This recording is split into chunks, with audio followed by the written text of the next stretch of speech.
নমস্কার, আমি অঙ্কুশ সাহা। শিলিগুড়ি বরদাকান্ত বিদ্যাপীঠের দশম শ্রেণীর একজন শিক্ষার্থী। ভারতের ৮০তম স্বাধীনতা দিবস উপলক্ষে এডুইন্সের আয়োজনে অনুষ্ঠিত অনলাইন আবৃত্তি প্রতিযোগিতায় আমি কবি সুকান্ত ভট্টাচার্যের লেখা ছাড়পত্র কবিতাটি পরিবেশন করছি। যে শিশু ভূমিষ্ঠ হলো আজ রাত্রে, তার মুখে খবর পেলুম সে পেয়েছে ছাড়পত্র এক।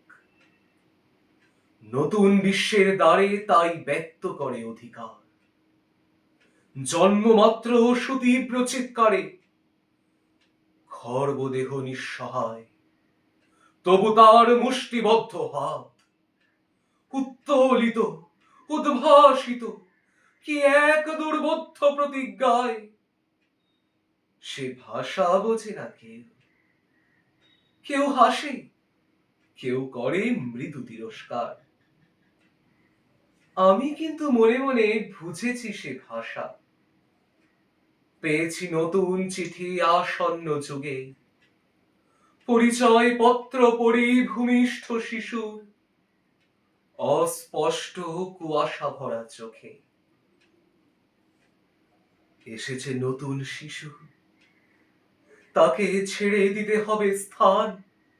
জীর্ণ পৃথিবীতে ব্যর্থ, মৃত আর ধ্বংসস্তূপ পিঠে চলে যেতে হবে আমাদের। চলে যাব, তবু আজ যতক্ষণ দেহে আছে প্রাণ, প্রাণপণে পৃথিবীর সরাব জঞ্জাল। এ বিশ্বকে, এ শিশুর বাসযোগ্য করে যাব আমি। নবজাতকের কাছে এ আমার দৃঢ় অঙ্গীকার।